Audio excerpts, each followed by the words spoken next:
2 3 start.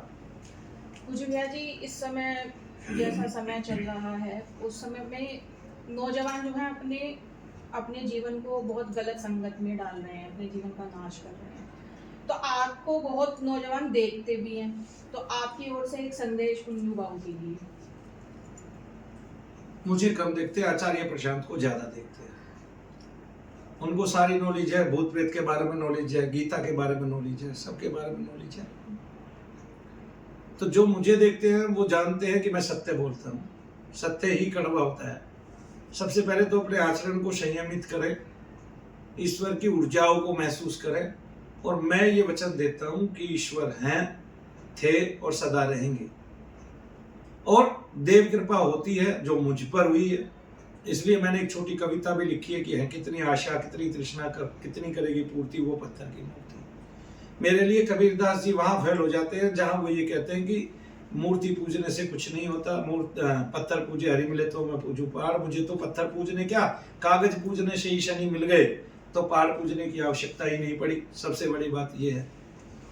तो हम जो जो लिखित इतिहास में देखते हैं वो किसी के साथ ना हो ऐसा हो ही नहीं सकता। कब किस पे किसको कृपा की अनुभूति हो जाएगी ये पता ही नहीं है। इसके लिए भगवान ना पंगु देखता है, ना अंधा देखता है, ना लगड़ा देखता है, ना लूला देखता है। भगवान को कोई भी अवरोध नहीं है, उसको कोई पार्शलिटी नहीं है, कोई भेद नहीं है भगवान को। तो चाहे वो पंगु हो, लंगड़ा हो, लूला हो, कैसा भी हो, अष्टावक्री ही क्यों ना हो, ईश्वर किसी को कभी भी कहीं भी मिल जाएंगे। हमें संयत रहना है, हमें समय देना है किसी भी कार्य को, और हमें खोज करनी है। देखिए आज का युवा समय कब लेके आया है, इसलिए वो तेज सड़कों पे गाड़ियां चलाता है। वो व्हीकल को ऐसे चलाता है जैसे वो मरने के लिए जा रहा है, जैसे उसने आज अपने प्राण का हनन करना है। उसको किसी रूल की नहीं पड़ी हुई, नियम की नहीं पड़ी हुई, रेगुलेशन की नहीं पड़ी हुई। वो आवेश में रहता है, हमेशा वेग में रहता है, क्रोध में रहता है। तो उसको ये समझ में आना चाहिए कि क्रोध कुत्ते को आता है, मानव केवल प्रेम करने के लिए बना है।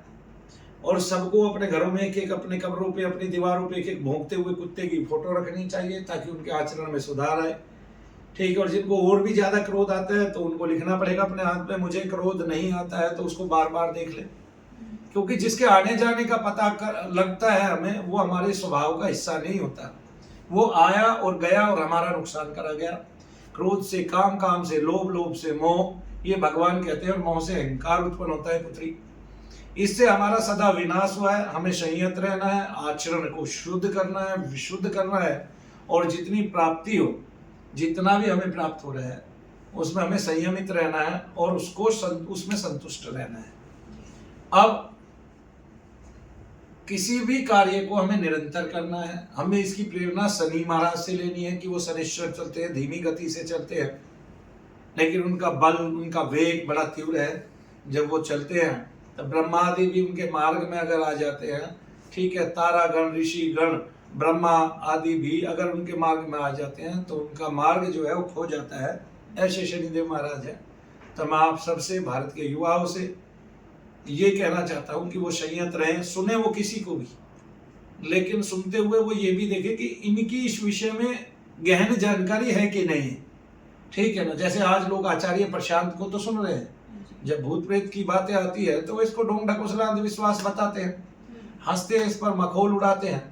जबकि मेरा ये मानना है कि उनके किसी भी उसमें बुला लिया जाए, मुझे क्या कहते हैं, किसी भी सेमिनार में, मैं वहीं पे 10 आदमी ऐसे निकाल दूंगा जिनको इस तरह के उन्माद रोग है, वो कष्ट में है वहां बैठे हुए, और उनका कष्ट वो किसी भी तरह, किसी भी आचरण से और आचार्य प्रशांत के किसी भी भाषण से जाने वाला नहीं है। अब ये लोग ये सोचते हैं कि अगर हमारा शरीर नहीं घूम रहा है तो हमें कोई भूत प्रेत नहीं है। उनको ये नहीं पता कि उन्माद जो है वो दर्द के वेदना के रूप में भी रहता है। उन्होंने अपने वेद नहीं पढ़े, उन्होंने अपने ग्रंथ नहीं पढ़े, और सबसे बड़ी बात, मैं आपको अथर्ववेद का एक श्लोक सुना देता हूँ, एक मंत्र सुना देता हूँ। पिशाचा नाम शयनमशी पिशाचात्रम मेधा स्वाहा। यहाँ पिशाच शब्द आया है, मुझे तो वैसे सारी दुनिया इसका अर्थ बता दीजिए। वे सभी आर्य समाजी जो इसको ढोंग ढकोसला अंधविश्वास कहते हैं, और खुद आज उनकी पीढ़ियां संतप्त हैं भूत प्रेत आदि को से, ठीक है, उन्माद आदि रोगों से, पितरों से, प्रेतों से, और वो आके यहाँ ठीक हो सकती है। ठीक है। तो इसलिए दबाइए मत किसी बात को, उसके पीछे जाइए, गहन रिसर्च कीजिए, विज्ञान की तर्क की कसौटी पर उसको कसिए और आइए शनिधाम में बैठिए थोड़ी देर, आपको पता चल जाएगा मनु भैया के सामने बैठ के। लेकिन यहाँ वीडियो बनाने की अनुमति नहीं है, यहाँ बैठ के आपको 2 टाइम चाय तो मिलेगी, यहाँ बहस करने की अनुमति नहीं है। आप बस देखते रहिए और पूछिए उससे जो ठीक हो रहा है, उसी से सब कुछ पूछना है आपको। हाँ, एक काम आप कर सकते हैं, किसी भी हॉस्पिटल में अगर कोई भी रोगी है इस संसार का और वो उसको दर्द भार कष्ट रहते हैं किसी भी तरह का, और चाहे उसको डॉक्टरों ने कोई भी रोग बता दिया, वो मनु भैया के पास फौरन चलाए, मैं चेक करूंगा। अगर उसको हमारा हुआ, बशर्ते उसमें तीव्रता नहीं होनी चाहिए कि जैसे 24 घंटे बीत गए तो मृत्यु हो जाएगी, ऐसा नहीं होना चाहिए उसमें।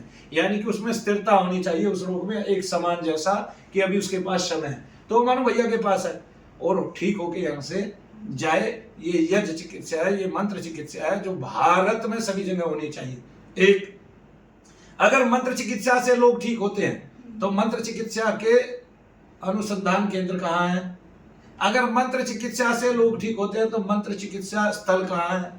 अगर मंत्र चिकित्सा से और यज्ञ चिकित्सा से लोग ठीक होते हैं तब हर एक हॉस्पिटल में यज्ञ और मंत्र की चिकित्सा क्यों नहीं है? ठीक है, तब ये आयुर्वेद की ऐसी कैसी पत्ती है कि इसको पीछे धकेला जा रहा है? वो इसलिए कि कोई मंत्रवेत्ता इस धरा पर नहीं रहा है।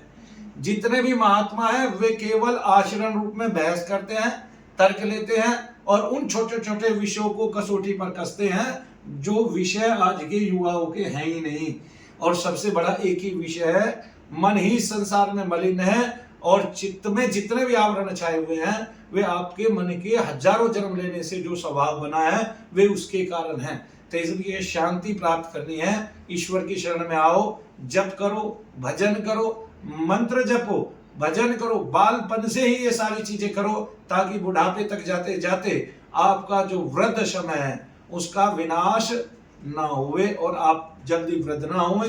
मनु भैया जल्दी वृद्ध नहीं हुए, मनु भैया रोजाना इतना काम करते हैं, क्या कहते हैं कि जितना कोई सामान्य आदमी करता ही नहीं है।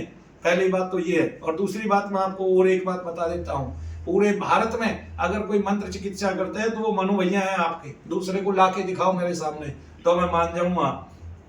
और तीसरी बात ये है कि जिसके आचरण में कोई कार्य नहीं है, अगर वो उसके बारे में कहता है और उसके पास ग्रंथों के उदाहरण नहीं है तो वो मूल रूप से गलत कहता है। अगर भूत प्रेत नहीं होते तो हमारे ग्रंथों में भी ये लिखा होता कि ये सब आचरण गलत है। किसी आर्य समाजी के लिख देने से हमारे अथर्ववेद की बातें नहीं मिट जाएंगी। उसमें कुष्मांड का होना, शरीर में परविष्ट होना, उनके स्वरूप का देखा जाना पिशाच के, तो वो गलत नहीं है। ठीक है, और उन्हीं के हाथ की व्याख्याएं आप जब चाहोगे मनु भैया दिखाएंगे तो बताएंगे कि ये क्या है, क्यों है। क्योंकि जब महर्षि दयानंद से ये नहीं निकलते, कबीरदास जी से ये नहीं निकलते, तुलसीदास जी इनको सरेआम देखते थे, उनकी समग्र दृष्टियां खुली थी, तो इसलिए उन्होंने लिखा भूत पिशाच निकट नहीं आवे, महावीर जब नाम सुनावे, भूत परेत पिशाच निशाचर, अग्नि बेताल काल मारी मल। कितने? 9। और इसके अलावा कुष्मांड, कृत्या, ठीक है, और जलचरी, वनचरी, थलचरी, ठीक है, नभचरी, इस तरह के जो आचरण करते हैं वे कृत्या हैं जो 60,000 प्रकार के हैं। 90 प्रकार के जो ज्वर हैं उनमें से 45 प्रकार के ज्वर केवल उन्माद रोग से आते हैं। जब ये सूक्ष्म जानकारियां ही नहीं है आपको यही नहीं पता प्रेत कैसा दिखता है, प्रेत होता कितना है, वो कितनी सूक्ष्म योनि है, और वो केवल तिल मात्र होता है। लेकिन आचार्य प्रशांत उसको आदमी जैसा देखना चाहते हैं, ऐसा ही कि वो बड़ा हुआ, वो बूढ़ा हुआ, वो गंजा हुआ, उसके भी बाल उड़े, वो ऐसा देखना चाहते हैं। तो मुझे ये संसार का ये आचरण ही समझ में नहीं आता। जैसे टीवी पर बैठकर भाटी जी कहते हैं कि जो धर्म वाले हैं वे राजनीति में पैर दे रहे हैं और जो राजनीति वाले हैं वे धर्म में पैर दे रहे हैं, और खुद मनुस्मृति और रामायण के पीछे पड़े हुए हैं। ठीक है, अरे भाई, जब जैसा समय रहता है वैसा ही आचरण किया जाता है। आज आपका समय बदल गया, आप वैसा आचरण कर रहे हो, तो आपका आचरण आज जो है पड़ोसी के लिए खराब है। ठीक है, और एक टाइम में हमें ऐसी पुस्तक लिखनी होती थी कि जो सबके लिए ठीक हो, तो आज तो आपका पड़ोसी के लिए ही खराब है, दूसरे की तो बात अलग है। तो आपका आचरण भी विशुद्ध होना चाहिए। फिर आप ही धर्म को क्यों छेड़ते हैं राजनेता होते हुए?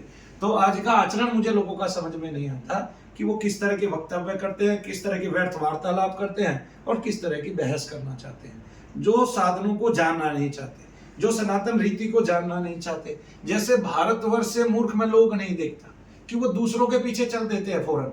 देखिए आज आदमी शुद्ध वायु के लिए क्या खरीदता है? एक मशीन खरीदता है। और संसार में एक पेड़ ऐसा अश्वत्थ, जिसके पीपल जिसको बोलते हैं, कि जो अपने आप में एक मशीन है। आप गमलों में 4 पीपल लगाइए, शनि धाम में आपको 100 पीपल देखने को मिलेंगे। आप आइए देखिए, आप गमलों में 4 पीपल के पेड़ लगाइए, मेरे घर में मिलेंगे आपको 4, और हमारे पुराने वाले धाम में आपको मिलेंगे 5-6 पीपल बड़े बड़े, जो बहुत बड़े हो चुके हैं, जो हमने अपने हाथ से बोए थे और हमारे यहाँ आने वाले भक्तों ने बोए थे। तो जो पीपल है बस वो कहीं हो जाता है, उखाड़ने की कोशिश करते हैं।